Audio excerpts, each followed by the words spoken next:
우리는 빛 대신 예수님을 오늘까지 4주째 말씀을 나누고 있습니다. 그 의미에서 제가 지난주 했던 설교들을 다시 한 번 더 정리해 보았습니다. 첫 번째 시간에는 나는 어떤 진리를 쫓고 있는가라는 제목으로 가늠하다 현장에 붙잡힌 여인에게 비추신 빛 대신 예수님을 함께 나누었습니다. 범죄 현장에 붙잡혀 수많은 사람들 앞에 끌려와 무릎 꿇려진 이 여인은 살아오면서 한 번도 겪어보지 못했을 극심한 수치심과 두려움 속에 있었습니다. 이 여인에게는 더 이상 살아갈 소망이 없어 보였습니다. 그런데 그 자리에서 빛 대신 예수님은 그 여인의 죄만을 보시지 않으셨습니다. 가늠한 여인의 죄뿐만 아니라 그 자리에 서 있던 모든 사람들의 죄를 함께 드러내셨습니다. 그러므로 여러분, 정죄와 판단이 있는 공동체가 있다면 그것은 빛이신 주님이 부재하고 있다는 현상입니다. 그래서 여러분, 이 사실을 분명히 기억하시기를 원합니다. 결국 누구도 여인에게 손가락질할 수 없게 되었습니다. 정죄할 수 있는 사람은 단 한 사람도 없었습니다. 그리고 예수님께서는 그 여인에게 이렇게 말씀하셨습니다. 나도 너를 정죄하지 아니하노니 이제는 다시는 죄를 범하지 말아라. 이 말씀은 단순한 용서가 아니었죠. 그 여인은 그 자리에서 죄의 사망에서 생명으로 옮겨지는 자유를 경험했습니다. 우리는 이 장면을 통해 하나님의 자비의 빛이 얼마나 강력한 능력을 가지고 있는지 분명히 살펴보았습니다. 두 번째 시간으로는 빛 대신 예수님께서 사울을 만나시다라는 제목으로 말씀을 나누었습니다. 사울은 자신의 배경과 그리고 지식, 그리고 이제까지 살아왔던 삶의 경험이 자신의 삶의 기준을 삼고 살았던 사람이었습니다. 그 기준에 맞지 않으면 위협과 살기로 반응하던 사람이었고 스데반 집사의 죽음에도 앞장섰던 인물이었습니다. 그는 더 많은 그리스도인들을 사로잡기 위해서 기세등등하게 다메섹을 향해 나아갔습니다. 사울의 유혹과 살기는 그 누구도 멈출 수 없어 보였고 오히려 사람들은 그의 위협과 살기가 가득 찬 그의 열심을 응원하기까지 하였습니다. 그런데 그 길 위에서 예수님의 그 광명이 사울의 걸음을 한순간에 멈추게 하셨습니다. 그리고 예수님은 그가 지금까지 기준 삼아왔던, 딱 그가 의지해왔던 그 눈을 하나님께서 멀게 하셨습니다. 사울은 그 순간 자신이 옳다고 믿어왔던 신념과 가치관, 삶의 목적이 통째로 무너지는 경험을 하게 됩니다. 그러나 바로 그 자리에서 그는 그리스도의 광명의 빛으로 삶의 방향이 완전히 전환을 얻게 됩니다. 사랑하는 여러분, 빛 대신 예수님만이 우리 인생의 방향을 바꾸실 수 있습니다. 여러분이 이제까지 걸어왔던 삶의 절망과 삶의 후회와 또한 삶의 비관이 있다 하더라도 그 삶을 돌이킬 수 있는 것이 그리스도의 광명의 빛이라는 사실을 믿으시기를 축복합니다. 여러분의 생각과 지식, 경험까지도 그리스도의 조명 가운데 거하시기를 축복합니다. 세 번째 시간에는 날 때부터 소경되었던 자가 창조주 예수님을 보게 되다라는 제목으로 말씀을 나누었습니다. 날 때부터 소경이었던 그는 사랑과 위로가 가장 필요했던 사람이었습니다. 사람들은 그에게 이렇게 말해왔습니다. 네가 이렇게 된 것은 내 죄 때문이거나 내 부모의 죄 때문이다라는 것이었습니다. 뿐만 아니라 그는 흠 있는 자였고 부정한 자로 여겨졌습니다. 그래서 흠이 있는 자는 하나님의 성전에 들어올 수 없었죠. 그래서 그 출입이 금지된 사람이었습니다. 부정한 자로 여겨졌기 때문이죠. 그래서 그는 늘 구걸하며 살아갈 수밖에 없는 인생이었습니다. 그런 그를 예수님께서 살펴보셨고 그에게 분명히 이렇게 선언하셨습니다. 이 사람이나 그 부모의 죄 때문이 아니라 하나님이 하시는 일을 나타내고자 함이라. 그 후에 예수님은 땅에 침을 뱉어 진흙을 이겨 그의 눈에 바르셨습니다. 그리고 실로암에 가서 씻으라 하셨습니다. 그가 씻고 돌아왔을 때 그의 눈이 밝아졌습니다. 그러나 그는 아직 자신에게 이런 일을 행하신 분이 누구인지는 알지 못했습니다. 이 소문이 바리새인들의 귀에 들어갔습니다. 그리고 그들은 그가 눈을 뜬 기쁨보다는 추궁하기에 바빴습니다. 어떻게 네 눈을 뜨게 되었느냐? 눈먼 사람이 눈을 뜬 것이 기뻐해야 할 일이 아닙니까, 여러분? 그런데 그들은 믿지 않으려 했습니다. 보면서도 모른다였고 알면서도 믿지 않겠다고 하였습니다. 그러나 눈뜬 소경에게는 그들의 반응이 중요하지 않았습니다. 그의 마음에는 단 하나의 소망밖에 없었습니다. 나를 고쳐주신 그분을 만나고 싶다. 그리고 마침내 예수님께서는 그의 앞에 서셨습니다. 그 순간 그는 단순히 시력을 회복한 것이 아니라 자기 눈앞에 계신 창조주 예수님이 주님이시라는 것을 보게 되었습니다. 빛 대신 예수님을 그는 단순히 고쳐주신 것이 아니라 창조주 하나님으로 다시 그의 삶을 재창조하셨고, 그는 흠이 있는 사람이 아니라 흠이 없는 하나님의 형상으로 회복된 존재가 되었던 것이었습니다. 사랑하는 여러분, 지난 설교들을 다시 떠올려 볼수록 제 마음에 한 가지 마음이 계속해서 밀려왔습니다.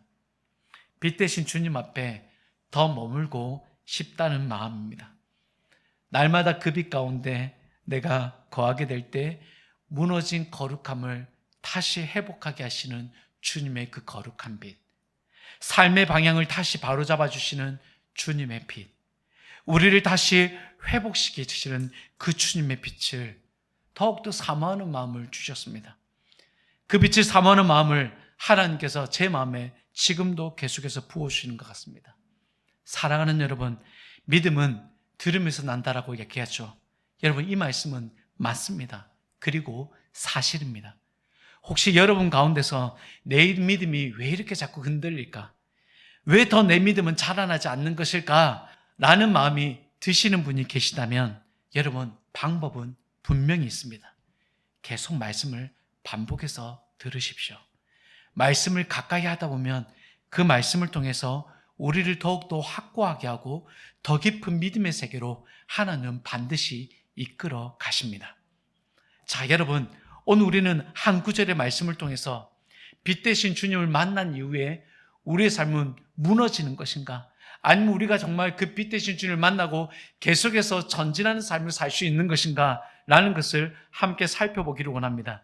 여러분, 빛 대신 주님을 만난 이후에도 우리 삶이 무너지는 이유는 인간의 꾀가 계속되기 때문이라고 말씀하고 있습니다. 저는 이제까지 빛 대신 예수님에 대해서 묵상하다가 지난 한 주간 하나님께서 본문의 말씀 한 구절을 눈에 띄게 하셨습니다. 내가 깨달은 것은 오직 이것이라. 곧 하나님은 사람을 정직하게 지으셨으나 사람이 많은 꾀들을 낸 것이라. 우리는 분명 다시 그리스도의 빛을 보았습니다. 하나님의 사람으로 또한 정직한 존재로 그분의 형상을 따라 살도록 다시 세워졌습니다. 그런데 이 말씀이 제 마음을 파고들듯 다가왔습니다. 사람이 많은 꾀들을 낸 것이니라. 순간 마음에 긴장감이 돌았습니다. 하나님께서 내게 새로운 이 기회를 주셨는데 다시 엎어버릴 수 있는 이 꾀는 무엇일까? 이 꾀가 내 안에 또한 여러분 안에 자리 잡지 않기를 바라는 마음이 제 마음에 크게 자리 잡게 되었습니다. 여러분, 하나님께서 사람을 정직하게 지으셨다고 말하고 있습니다. 여기서 정직하게라는 단어는 히브리어로 아사르입니다. 이 단어의 뜻은 단순히 거짓말을 하지 않는다는 뜻이 아니라 완전하고 올바르고 하나님의 뜻에 합당한 존재로 지어졌다라는 의미입니다. 곧 이 말은 하나님의 정의와 율법, 도덕성과 조화를 이루는 존재로 하나님이 우리를 창조하셨다는 말입니다. 그런데 전도서의 저자는 해 아래서 인간의 지혜와 노력, 쾌락을 끝까지 추적합니다. 그리고 그는 결국 이렇게 고백했죠. 다 헛되도다. 여러분, 왜일까요? 사람의 생각과 행동을 들여다볼수록 인간이 얼마나 교만해지는지, 그리고 인간이 얼마나 많은 문제를 만들어내는지, 그리고 그 결과가 결국 죄로 이어지는지를 보았기 때문이었습니다. 그래서 전도자는 이렇게 말합니다. 사람이 하나님께 주신 정직함으로 살려고 하지만 의롭게 되려는 모든 노력과 선해지려고 하는 모든 시도가 오히려 많은 꾀가 되어 버렸다라고 말합니다. 전도서 6장 11절에 이렇게 기록하죠. 헛된 것을 더하게 하는 많은 일들이 있나니 그것들이 사람에게 무슨 유익이 있느냐라고 말하고 있습니다. 여러분, 창세기 3장만 봐도 이 결론은 금방 나올 수 있었을 것입니다. 그런데 저자는 왜 이렇게 많은 시간을 들여서 사람을 연구했을까요? 아마 그는 이런 생각이 들지 않았을까요? 창세기 3장의 아담과 하와는 그랬겠지만 다른 사람들은 혹 다르게 삶을 살 수 있지는 않을까? 그래서 한 사람 한 사람 자신의 주변에 있는 사람들을 다 들여다보며 연구했을 것입니다. 그러나 결국 전도서의 결론은 이것이었습니다. 아담과 하와의 불완전함이 우리 모두 안에 있다라는 것이었습니다. 여러분, 놀랍지 않습니까? 하나님의 뜻에 부합하도록 지음받은 인간이 어떻게 이렇게 무너질 수 있는 것입니까? 여기 한 문장 안에 드러나지 않는 중요한 의미가 있습니다. 전도서에서 말하는 이 꾀라는 단어가 히샤본이라는 단어입니다. 이는 정교하고 조직적인 행동 계획을 의미합니다. 여러분, 이렇게 생각할 수도 있지 않겠습니까? 하나님의 뜻에 더 순종하려고 더 정교한 계획을 세운 것은 아닐까? 그런데 문제는 주체가 바뀌었다는 것입니다. 하나님의 중심의 꾀가 아니라 사람이 중심이 된 꾀라는 것입니다. 이는 하나님을 의지하지 않고 스스로 인생을, 또한 자신의 인생을 통제하려는 인간의 교만한 시도라는 거예요. 하나님의 지혜를 자기 목적을 위해 남용한 것입니다. 그렇다면 아담과 하와는 어떻게 넘어졌는지 여러분 알게 되죠. 뱀의 유혹이 하나님의 명령을 대신하였습니다. 하나님께서 주신 자유의지가 하나님을 위한 것이 아니라 자기 자신을 위한 도구가 되어버린 것입니다. 사람의 중심이 된 이 꾀는 먹지 말라는 하나님의 말씀이 먹어도 된다라는 자기 명령으로 바뀌어집니다. 나를 위해 정교하게 행동하는 것, 그것이 바로 전도서에서 말하는 꾀라는 것이에요. 가늠한 여인은 여러분 어땠습니까? 자기 정욕을 위해 사람의 눈을 피해서 정교하게 죄를 계획했습니다. 사울은 어땠습니까? 하나님과 관계에 있어 보이는 조직적이고 치밀한 행동 계획으로 사람을 죽이는 일까지 저질렀습니다. 날 때부터 소경된 자는 어땠습니까? 사람들이 만든 종교적인 꾀 속에서 피해자로 짓눌린 인생을 살아야 했고, 그 자신도 잘못된 신앙적 양심으로 스스로 정죄하며 살았습니다. 아담과 하와, 그리고 가늠한 여인 사울, 그리고 소경된 자는 모두 하나님과 상관없는 인간의 꾀에 사로잡혀 있었던 거예요. 재창조된 이후에도 사람의 많은 이 꾀는 어떻게 다뤄주고 있습니까? 그 대표적인 예로 사울이 바울이 된 이후의 삶을 살펴보면 알 수 있습니다. 바울은 이방인을 위한 그릇으로 쓰임받아서 유럽 전역을 다니면서 하나님의 교회를 세우고 복음을 전하였습니다. 그러나 그는 이렇게 고백합니다. 자기 안에 여전히 남아있는 옛 사람과의 치열한 싸움이 있다라고 말이죠. 그 누구보다도 강렬한 하나님의 광명의 빛을 경험한 바울조차 인간적인 꾀와 자기 자신을 높이려는 죄의 본성이 사라지지 않는다는 사실을 분명히 알고 있었습니다. 그래서 그는 탄식하는 마음으로 이렇게 고백하였습니다. 로마서 7장 22절에서 24절 말씀에 우리 서로 교도가 열도록 하겠습니다. 내 속 사람으로는 하나님의 법을 즐거워하되 내 지체 속에서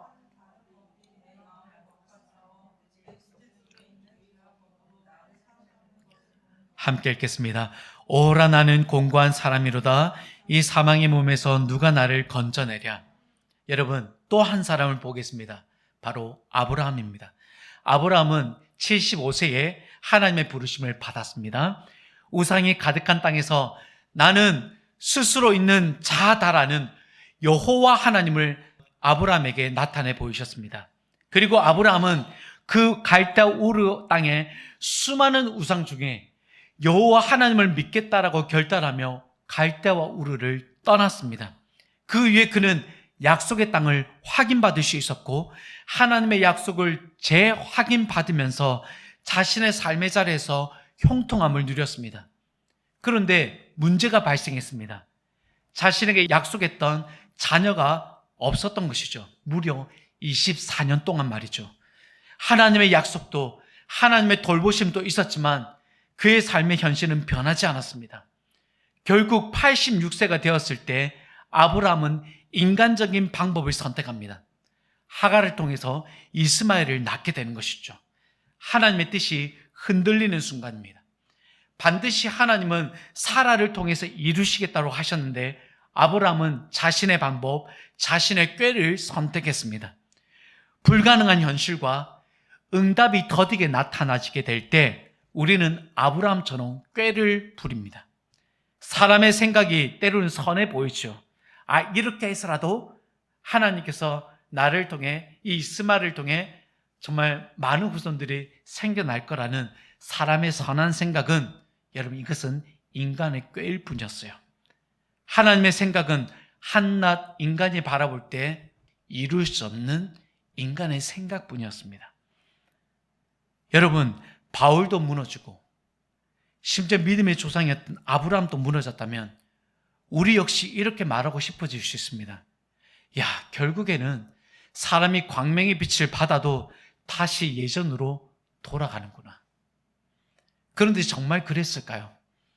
아브라함과 바울은 그렇게 단념하면서 삶을 계속해서 살았을까요? 빛 대신 주님을 만난 이후에 우리는 빛 대신 주님 앞에 다시 서는 길이 무엇인지 이후에 알려주고 있습니다. 아브라함이 75세에 하나님의 부르심을 받고 믿음의 여정을 시작했습니다. 하지만 약속의 자녀를 기다리지 못하고 인간적인 생각과 인간적인 꾀로 이스마엘을 낳았다라고 말씀드렸습니다. 그러고 나서 무려 13년이라는 긴 침묵의 시간을 보냅니다. 하나님께서는 그 시간 동안 아브라함을 줄곧 지켜보셨을 거예요. 그리고 드디어 하나님은 아브라함이 99세가 되었을 때 다시 나타나십니다. 여러분 창세기 17장 1절 2절에 어떤 하나님으로 나타나신지 함께 읽도록 하겠습니다. 아브라함이 99세 때에 여호와께서 아브라함에게 나타나서 그에게 이르시되 나는 전능한 하나님이라 너는 내 앞에서 행하여 완전하라. 내가 내 언약을 나와 너 사이에 두어 너를 크게 번성하게 하리라 하시니. 아멘. 하나님께서는 다시 아브라함에게 찾아오셔서 자신을 전능한 하나님, 엘샤다의 하나님으로 나타나셨습니다. 왜 하필 무너진 이 시점에 전능한 하나님으로 여러분 아브라함에게 나타나셨을까요? 그동안 아브라함은 약속에 대한 하나님의 말씀을 잊어버리고 있었습니다. 이제는 이스라엘만으로도 만족하겠다라며 자신의 인간적인 꾀와 생각을 의지하려고 했던 것이 아브라함이었습니다. 그런데 다시금 약속의 자녀를 허락하실 엘사다의 전능의 하나님이 나타나신 거예요. 곧 이것은 불가능을 가능하게 하시는 그 하나님을 아브라함이 바라보도록 하기 위해 엘샤다이 전능한 하나님으로 나타나신 거예요. 그리고 하나님은 아브라함에게 이렇게 명령하십니다. 너는 내 앞에서 행하여 완전하라고 말씀하십니다. 여러분 왠지 여러분이 이 말씀을 들었다면 부담스러우시겠죠. 너는 내 앞에서 행하여 완전하라. 여러분 완전하라라고 하는 이 요구는 아브라함이 어떤 실수도 없이 완벽해지라는 말이 아니에요. 오래 인간적인 꾀와 자기 중심적인 생각들을 내려놓고 오직 전능하신 하나님만을 신뢰하고 의지하여 순종을 이루라는 부르심이었던 거예요. 그래서 아브라함은 어떻게 반응했습니까? 하나님의 요구대로 집에서 난 모든 남자들에게 할례를 행하게 됩니다. 할례는 그저 하나님의 백성이라는 하나의 표식만은 아니었습니다. 그것은 하나님께 대한 변치 않는 아브라함의 믿음과 충성에 대한 표현이었습니다. 동시에 하나님께서 약속하신 그 말씀을 온전히 삶으로 받아들이겠다라는 위대한 결심이었던 거예요. 그렇다면 바울 사도는 어떠했을까요? 그는 오호라 나는 공고한 사람이더라고 스스로 고백하며 이 사망의 몸에서 누가 나를 건져내랴라고 하며 어둠 가운데 묶여있고 짓눌려 있는 모습으로 탄식했습니다. 바울 사도 역시 자신 안에 있는 죄의 세력과 치열하게 싸우며 절망을 느꼈던 사람으로 우리에게 보여주고 있습니다. 하지만 그는 이어서 그리스도 예수 안에 있는 자에게 결코 정죄함이 없다라고 선언합니다. 그리고 자신의 그 공고함을 이길 힘에 대해서 로마서 8장 9절에서 그는 단호하게 이렇게 말씀합니다. 여러분 함께 읽겠습니다. 너희 안에 하나님의 영이 거하시면 너희가 육신에 있지 아니하고 영에 있나니. 아멘. 바울 안에 있는 육신의 종력, 곧 하나님 없이 스스로 인생을 통제하고 자기 마음대로 살아가려는 인간적인 꾀는 바울을 넘어뜨리려고 끊임없이 유혹하였습니다. 그러나 우리 몸 안에 내주하시는 성령님의 능력은 첫째로 육신의 정욕을 통제하고 둘째로 바울의 공고함의 원인이었던 죄의 힘을 약화시키며 셋째로 우리는 성령을 따라 행할 수 있도록 이끌어 주신다는 것에 있습니다. 성령님이야말로 우리 안에 있는 꾀를 이기게 하시고 완전함으로 나아갈 수 있는 유일한 힘이 되십니다. 사랑하는 여러분, 말씀을 맺을게요. 전도서를 쓴 저자는 하나님의 선한 창조를 망치고 인생을 헛되게 만드는 인간의 꾀에 대해서 말했습니다.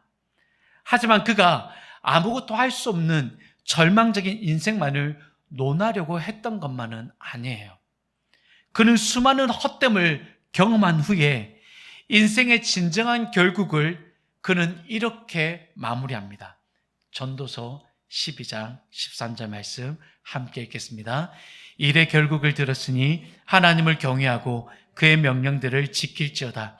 이것이 모든 사람의 본분이니라. 아멘. 그렇습니다. 전도자도 아브라함도 그리고 바울도 우리 사람 안에 있는 그 많은 꾀에 눌려 좌절하지 않고 하나님의 재창조의 삶을 살 수 있는 방법을 이렇게 말씀하고 있습니다. 하나님을 경외하라. 하나님 앞에서 완전하라. 하나님의 영이 내 안에 거하시도록 하라는 것입니다. 사랑하는 여러분, 오늘 우리는 우리의 모든 복잡한 꾀가 결국 우리를 헛된과 타락으로 이끌 뿐이라는 것을 성경을 통해서 확인했습니다. 우리를 만드시고 다시 세우시는 빛 되신 주님은 지금 이 순간에도 우리의 삶에 새로운 창조를 이루시고 열어가시려고 하십니다. 이제 우리의 계산과 우리의 노력과 우리의 생각, 우리의 인위적인 모든 삶의 꾀를 내려놓을 수 있는 전능한 하나님의 말씀으로 여러분에게 다가가실 때 여러분 조금 더 의심치 않고 마음의 문을 활짝 열어두십시오. 우리가 앞서 찬양했던 것처럼 여러분의 마음의 문을 열 때 하나님의 진정한 자유가 여러분 가운데 임하게 되는 것입니다. 오늘 그 주님의 능력이 우리 안에 있는 수많은 꾀를 부숴내고 아브라함처럼 완전한 순종을 이루는 힘으로, 바울처럼 강력한 성령의 능력이 우리를 이끄시는 힘으로 나타나게 될 줄 믿고 오늘 여러분이 그런 삶을 펼쳐나가시기를 주님의 이름으로 축원합니다.